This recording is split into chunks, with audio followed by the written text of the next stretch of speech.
Sí somos.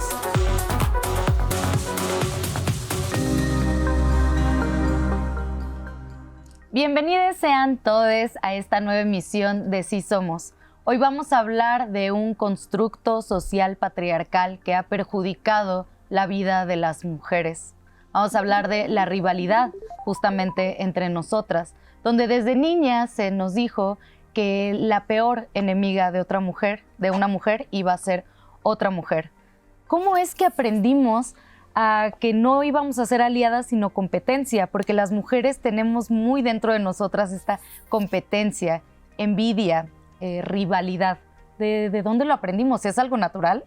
No. Por supuesto que no. Yo no es algo natural. No, pero es que muchas veces se normalizó tanto, ¿no? O sea, inclusive yo me acuerdo que, y no porque mi mamá no fuera feminista, y no, o sea, mi mamá feminista y teórica y todo, pero sí crecí en algún momento con esas enseñanzas de mi mamá que me decía, es que ten cuidado con la envidia de las mujeres, ¿no? Es que, o sea, no me decía eso del peor enemigo de una mujer es otra mujer, pero sí cada que pasaba algo era una cuestión como de algo con una mujer. O sea, entonces sí crecí como entreteniendo temor a no incomodar a otras mujeres y al mismo tiempo de yo no incomodarlas a ellas, ¿no? Y aquí tenemos a alguien que se llevó con los hombres y que no quería ser amiga la de las aprobación niñas. masculina. En su máximo esplendor. Creo que es uno de los aprendizajes que más me han confrontado conmigo misma desde que estoy en el feminismo. Y es que precisamente mi adolescencia fue una etapa de mi vida en la que particularmente decidí tener más vínculos con hombres que con mujeres. ¿Por qué? Porque en algún momento yo decía, ¿sabes qué? Es que me llevo mejor con ellos, ¿no? Y a ver, en una convivencia, pues sí, me llevaba con más hombres. Sí. Y para mí era más sencillo, era menos doloroso también para mí, y era como, ok, pues entonces me voy, o sea, los hombres no hablan mal de mí, los hombres no se meten con mi novio, y lo explícitamente ¿Sí? así era el nivel de, o sea, como de este enfrascamiento, ¿no? De rivalidad, porque lo fraseaba así. Entonces, bueno, entonces vámonos con los hombres. Y estaba contenta con ellos, sí, también, porque también pude desarrollar vínculos muy significativos que a la fecha son mis mejores amigos, o sea, aquellos que hice en secundaria y en preparatoria, a diferencia de mis amigas, ¿no? Mis amigas de aquella época ya no están, las recuerdo con muchísimo cariño. Estoy pendiente de su vida, lo que ellas me permiten estar a través de las redes sociales, pero sí fue muy doloroso entender también por qué mis amistades con mujeres no permanecían en el tiempo, por qué no duraban, por qué no prosperaban. Y fue súper doloroso darme cuenta de todo eso, o sea, en qué parte también yo fui responsable de eso, cómo yo no fui una buena amiga, cómo yo no hice suficiente, o cómo sí dejé todos estos estereotipos de género que estuvieran en medio también de nosotras, ¿no? Es que cuando hablamos de rivalidad entre mujeres, no solamente tenemos que mencionar el daño que otras mujeres nos han hecho, porque si otras mujeres nos han hecho daño, hay que mencionar que nosotras también hemos sido agresoras de otras mujeres. En la secundaria y en la preparatoria, las morras podemos ser tan cabronas con las otras. Muy o sea, somos hirientes. crueles. Somos muy crueles. crueles, justo. Y todo esto lo aprendemos. A ver, la rivalidad entre mujeres es un constructo social patriarcal. Es aprendido partiendo de ahí. Y es aprendido también a través de todos los productos culturales que consumimos desde la infancia. Por ejemplo, nos poníamos a platicar hace rato cómo las telenovelas, incluso las telenovelas infantiles, iban fomentando esta competencia entre nosotras. ¿Quién es la más bonita? ¿Quién se queda con el protagonista de la telenovela? Pero incluso también las canciones. O sea, recordemos Pobre Boba Niña Nice de Belinda. Me encantaba. O sea, es que Me fascinaba. Cancelado 2023. Los productos culturales, y yo siempre lo digo desde mi formación como en estudios culturales, los productos culturales son herramientas de socialización. Totalmente. Y vamos a aprender a relacionarnos, a desear, a comportarnos también a través de lo que vimos, escuchamos y consumimos. Qué bueno que ahora eso se esté transformando con otras narrativas de ya no tanta rivalidad entre mujeres, porque las nuevas películas ya no fomentan tanto eso, pero chicas pesadas, todas las películas que vimos estaban fomentando la rivalidad entre nosotras. Sí, totalmente. O sea, yo creo que es importante nombrar nuestras vivencias siempre, ¿no? O sea, a partir del a ver, yo convivía más con hombres pero ¿por qué? ¿No? O sea, y no nada más en un sentido de culpabilidad, de esos estereotipos de género que se cruzaban, pero también decir, bueno, quizás yo me juntaba más con hombres porque las niñas de mi salón hablaban mal de mí por mi aspecto físico, por, no sé, o sea, porque yo alzaba siempre la mano para participar, ¿no? Ese tipo de cosas. Y el reconocerlas no es ni para culpabilizarlas, señalarlas en lo personal, o sea, de que tu compañera tal hablaba más mal de mí, pero sí señalarlo de manera colectiva y de manera como en ese constructo social. ¿Sí me explico? Porque señalas las conductas, ¿no? Las conductas, más que las personas. Exactamente. Señalar las conductas es necesaria para entonces a partir de ahí ya decir, bueno, ¿qué es lo que no queremos replicar en las siguientes generaciones? ¿No? Y qué es lo que no queremos desde no una visión prohibitiva, ¿no? También lo decíamos hace rato. O sea, yo veía esas series, yo veía esas novelas, pero la niña que le prohibían ver esas novelas no es mejor que yo, o no por eso ella no comete esas violencias, ¿no? O sea, sino que también sucede porque no nada más se ve en la tele, se ve en comerciales, se ve inclusive en vivencias entre tus padres. Claro. ¿No? Entre tus tías. Tu mamá y sus amigas, tu mamá y otras mujeres. Lo que escuchas de cómo tu mamá se relaciona con otras mujeres en el trabajo, etc. Sí, porque están normalizados ese tipo de vínculos. Ahora, también, o sea, y cuando hablamos de señalar conductas, y es súper importante como ubicarlas también en estas etapas de vida, ¿no? O sea, yo tengo muy identificado todo lo que hice mal en secundaria y en preparatoria, y ahora pienso en mi adolescencia, y de verdad, o sea, pienso en que si quiero tener una hija, un hijo, me angustia mucho saber qué va a pasar por la adolescencia, y quiero darle mejores herramientas. Y no digo que mis padres no lo hayan hecho, sino que justo no era frecuente tener este tipo de conversaciones. O sea, yo nunca pude hablarle a mi mamá de lo mucho que me dolió haberle dejado de hablar a mi mejor amiga 10 años. 10 años. Sí. Y que cómo fue doloroso para mí, pues siempre tener a mis mejores amigos presentes y siempre tener casi siempre tener vínculos estables. Fue un vacío muy grande en mi vida. No tener una mejor amiga durante esos 10 años, porque también era incapaz de yo abrirme a otras mujeres. Y o sea, fue como un luto, ¿no? Vivir un luto prolongado que no me permitió también yo ser una buena amiga de otra mujer, ¿no? Que no necesariamente ya fuera de esa persona, pero también entendamos que eso en adolescencia, pero ¿qué pasa con la competencia entre mujeres ya en la vida adulta? Ahí les va. Sobre todo en espacios, perdóname, en espacios laborales. Para empezar, ¿por qué hay competencia? Porque no hay suficientes espacios todavía. Totalmente. Entonces, por supuesto que va a haber una competencia encarnizada. Y la competencia no está mal. Se compite en todos lados, ¿no? Y por todas las razones. Pero ¿qué pasa cuando hay una rivalidad entre mujeres? La competencia es distinta entre hombres compitiendo entre hombres. Sí. Porque para empezar tienen más recursos, tienen más acceso a otros espacios de los que nosotras tenemos, ¿no? Sí. Para empezar. Justamente hablando de espacios laborales entre mujeres adultas, aunque también se puede vivir en la escuela, se tiene que hablar de la agresividad pasiva, porque eso es algo que desarrollamos muchísimo las mujeres. Marta Lamas, en su libro Mujeres Juntas, habla de cómo a las niñas se nos reprime mucho el enojo, el enojarnos, el tener coraje cuando somos niñas. Sí. ¿Qué pasa cuando un sentimiento se te reprime por años, lo transformas en otras acciones? Por lo tanto, las mujeres no nos enseñaron a confrontarnos directamente. Por ejemplo, los vatos, pues se golpean, ¿no? Sabemos que ellos o golpean la pared, como que ellos expresan el enojo de otra forma. Pero a nosotras nos enseñaron a ser más pasivas. Entonces, nuestra forma de competir o de es más hiriente. Es como, pero es a través de lo pasivo, ¿no? Inventamos chismes, boicoteamos su trabajo, hablamos mal de ellas a las espaldas, y eso es algo que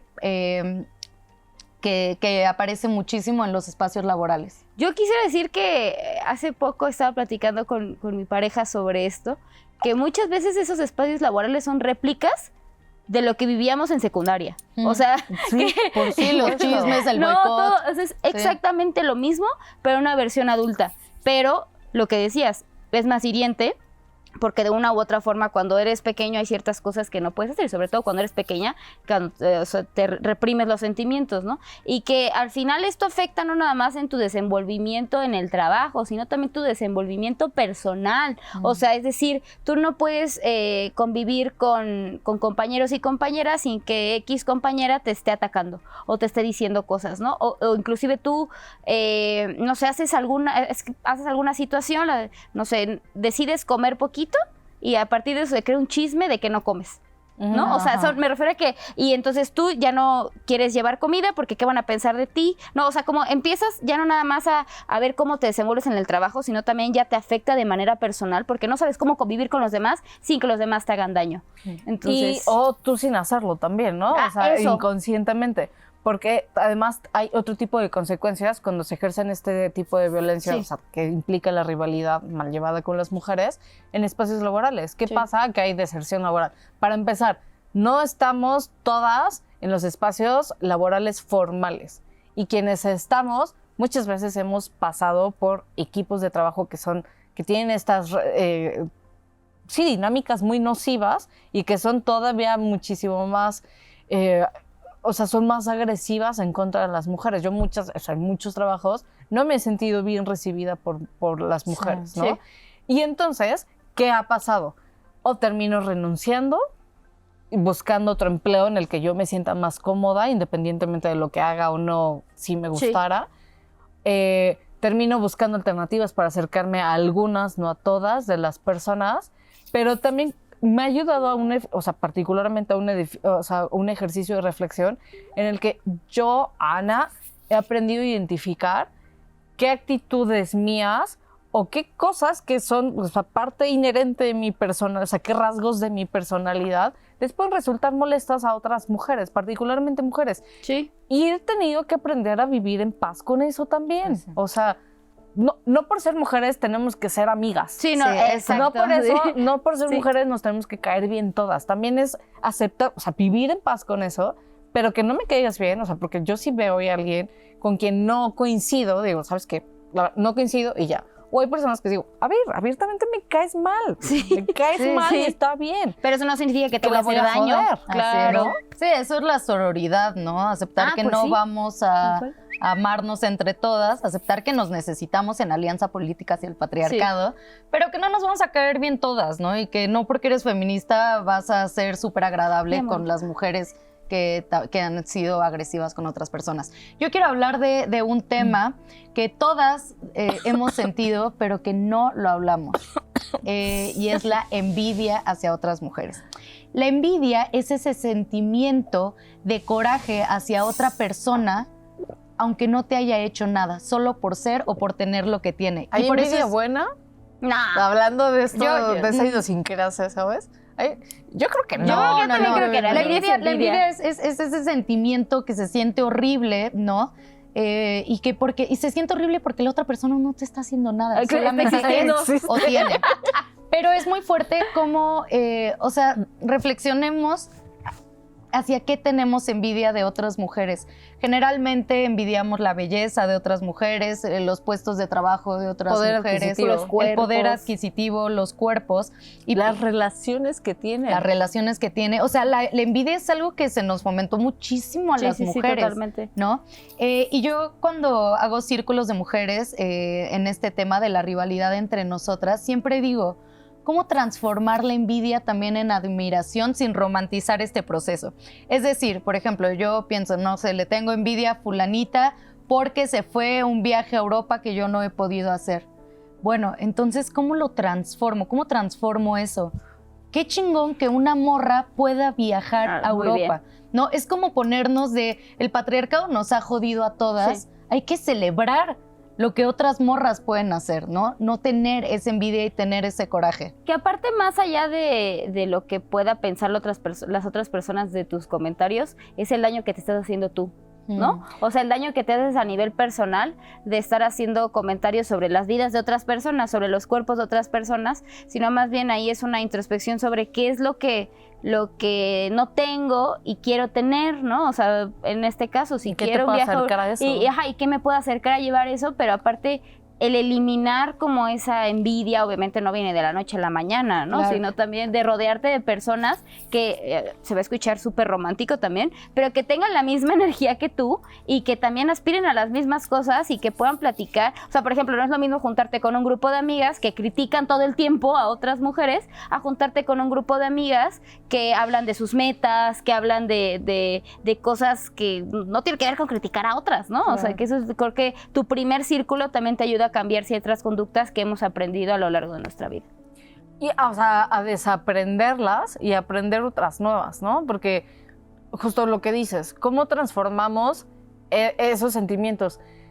Sinceramente, yo sí creo que no siempre vamos a poder transformarlos y que no Sí. siempre vamos a tener la capacidad de hacerlo y que también tenemos que vivir en paz con eso. Sí. Porque eso es, lo decimos en otro episodio, tampoco vamos a huir todo el tiempo de sentimientos que no sean placenteros para nosotros, que Pues sean sí. desagradables, ¿no? Y pues sí, o sea, a mí, por ejemplo, leí un tuit hace tiempo y me sentí muy identificada y me dolió identificarme con eso. Decían, por ejemplo, ¿no? Que no tengo una amiga, o sea, el tuit decía, tengo una amiga que es una amiga muy cercana a mí y que subo fotos de mis logros, de buenas cosas que me suceden y nunca le da like. Todas Y te tenemos duele. esa amiga. Sí, y entonces yo pensé en la mía y me rompió tanto el corazón identificar eso, que todas, porque sentí que era algo mío, ¿sabes? Sí, o sea, sí. que de repente era como, no sé, recibí un premio, me fue bien en algo y es público, porque yo lo hice público y mi amiga que ve eso no le da like. Y Oye, entonces es pasa en no replicar estas estructuras heterosexuales de amor heterosexual, de decir, ay, ¿por qué le da like a otras mi pareja? ¿O por qué no me da like a mí siempre? Y entonces, pero cuando es una amiga es un dolor. Sí, Sí, duele. claro. O sea, es indescriptible, todavía no logro describirlo por completo, pero lo identifico y entonces ahorita estoy en un proceso sin terminar en el que digo, ok, es lo que es, ¿qué voy a hacer con eso? ¿Seguimos cuidando un vínculo así? ¿Dejamos que evolucione y esa evolución puede terminar, o sea, puede llevar a que termine el vínculo o no? ¿Cómo empiezas a tomar ese tipo de decisiones ya que identificas cierta rivalidad, ¿no? Porque a Sí. veces, o sea, entendiendo que no todos los conflictos se tienen que solucionar. Sí, Sí, ¿no? o sea, también tenemos que aceptar que así como terminamos con nuestra pareja, también Terminamos con nuestras nuestras amigas, amigas. podemos terminar con nuestras amigas y también nuestras amigas nos pueden romper el corazón, ¿no? Desjerarquizando estos vínculos de que la pareja es toda. El otro día decía, ¿por qué existen terapias de pareja y no Y hemos no de escuchado amigas? hablar terapias de amigas? Ujú. ¿No? Porque parecen que son vínculos más frágiles, que eso sí se pueden perder. Cuando yo creo que son los que más tenemos que cuidar. Que se pueden perder o que ni siquiera tenemos en el radar que pueden ser materia de conflictos. Hay problemas, se puede haber problemas y no por eso estamos mal o estamos peleando, ¿no? O sea, boicoteándonos.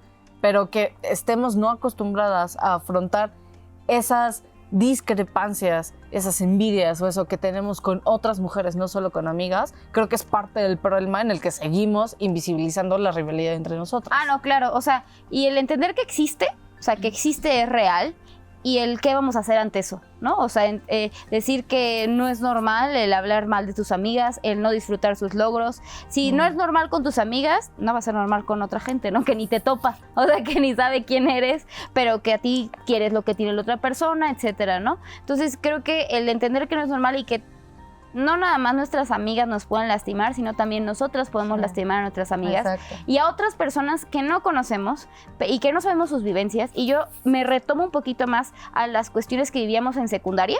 O sea, de hacerle bullying a otras personas, porque eso también fomenta esa rivalidad y crecemos como, bueno, si esta persona me hizo esto, entonces yo también voy a hacer lo mismo con otra persona. Y no necesariamente de manera consciente, que yo creo que lo importante es ver nuestras violencias internalizadas, el sanarlas, y no siempre encontrar una solución, porque tampoco somos magas para decir, esto se soluciona y ya.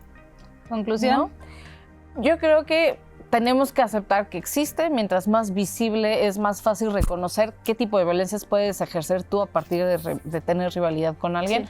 La competencia no es mala por sí misma, O sea, me parece que es una conducta no natural, porque todo es un constructo social, pero es algo que sucede en este modelo productivo en el que vivimos, ¿no?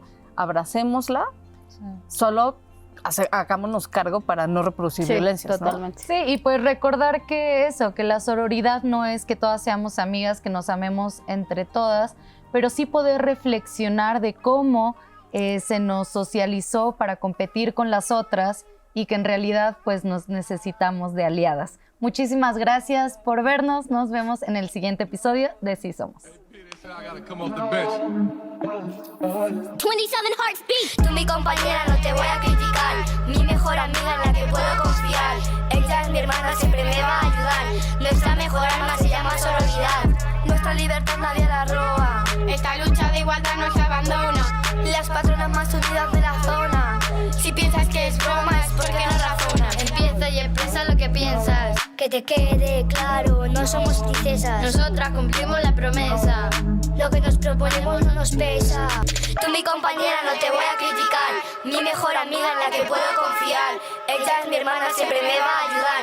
Nuestra mejor arma se llama sororidad. Tú mi compañera, no te voy a criticar. Mi mejor amiga en la que puedo confiar. Ella es mi hermana, siempre me va a ayudar. Nuestra mejor arma se llama sororidad. Nosotras sí que somos las jefas, soportamos sus quejas con nuestra fortaleza. Levantaros y dejad esa pereza, hagamos todas juntas que les entre en la cabeza.